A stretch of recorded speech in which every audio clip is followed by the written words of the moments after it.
ممكن تكون الشخص اللي وقت ما بيروح في مكان عام بيبقى لوحده مش عارف يتكلم مع حد، او في مناسبة فرح نفس الموضوع، وبتقول على نفسك انك انطوائي. ولكن لو انت ركزت في حياتك هتلاقي حاجة غريبة، ان في بعض الاشخاص موجودين عادي، في بعض الاشخاص بتتكلم معاهم عادي، في بعض الاشخاص بتهزر معاهم عادي، في بعض الاشخاص كانوا في حياتك كان الامور زي الفل مفيش اي مشكلة، ولكن لاي كان الاسباب انت حاليا مثلا لوحدك. هي الفكرة فيما فيها ان الاسباب اللي انت بتقولها لنفسك اوقات بتبقى غلط. انت مش انطوائي، ولكن ممكن اقول ان النوع الخاص بيك من تفكيرك بحد ذاته مختلف في الرغبة في التحدث بحد ذاتها. بمعنى علشان الواحد يعمل حاجة لازم يبقى فيه رغبة، والمشكلة ان النوع ده اللي هو انا منه لو حس ان مفيش فايدة من الكلام مش هيتكلم. بمعنى انا رحت مناسبة فرح، الناس دي كلها مش شايفهم غير مرة واحدة، ايه الفايدة ان انا اروح اتكلم معاهم؟ مش شايف اي فايدة خالص.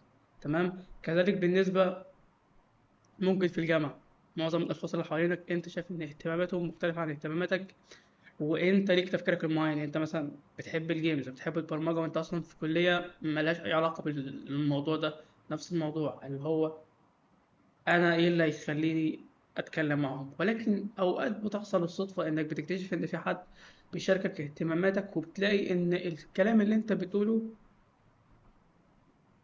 عكس الواقع، من حيث لما بتكلم اهو. تمام. وعلى اساس النقطة دي انت ممكن تقيسها على حياتك كلها. بمعنى عشان بس تكون فاهم، في حاجات كتير قوي في شخصيتك مختلفة من حيث طريقة التفكير بحد ذاتها. واللي أنا قلته ده مجرد مثال بسيط من أمثلة كتيرة. ممكن تكون أنت بتبص للنظرة العامة أو الشائع وتفكر نفسك بنفس الوضع. بمعنى يعني لو احنا اتكلمنا عن الجزء اللي لسه التالنتوية، ده أوقات بيبقى، وده أنا تحديدا من النوع اللي هو معنى، البحث عن المعنى. لو أنا لو حسيت إن الفعل اللي أنا بعمله مفهوش معنى أنا مش هعمله. ولو عملته مش حاسس يعني عامله زي برضه ده وقت ما انت تبقى مش عايز تتكلم مع حد وتروح وحاجه تجبرك انك تروح تتكلم. انا اللي هو الشخص ده. فبالمثل انا طبعا مش عارف الانواع كلها، لان انا بحثت عن نفسي انا قبل ما ابحث عن، يعني فاهم، انا ببحث عن نفسي، انا عايز ادور على نفسي. ولكن ده اذا كان في حاجه من خلالها ممكن اخليك تفكر على اساسها، انك انت تفكر على اساس انك تفهم نفسك، انك تفهم شخصيتك، تفكيرك.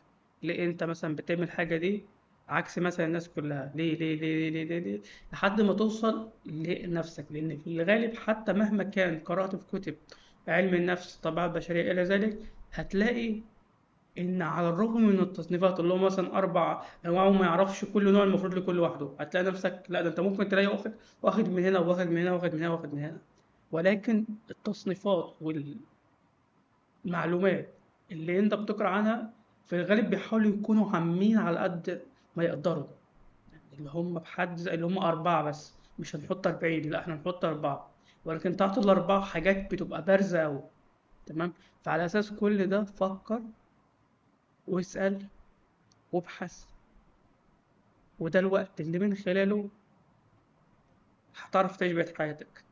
لأن لو أنت قعدت تصدق الكلام اللي عقلك أو المجتمع أو حتى ممكن نقول دكاترة أيا يكن بيتقالك من غير ما أنت كشخص تسأل الأسئلة وتوجه الأسئلة لنفسك وتستفسر برضو وتجرب وتعمل إلى ذلك، مش هتعرف تعيش حياتك. بجد أنت مش هتعرف تعيش حياتك، لأن في فرص كتيرة هتضيع منك على أساس إنك مش فاهم نفسك إلى ذلك.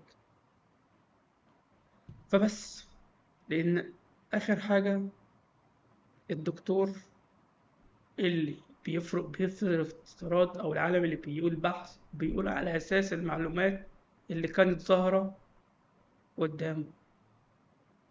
ولكن انت ممكن تكون حالة استثنائية. مين اللي هيعرف كده؟ لا اما انت، لا اما بقى لو انت معاك الوقت والفلوس تحديدا عشان تعرف تسافر على الناس، تروح تلف بقى على الدكاترة كلهم وخليهم يشخصوا لك حد، او العلماء او ايا يكن. يا اما انت او انك تبحث بنفسك، وده الخياري اللي انا عن نفسي اخترته. بس كده، سلام.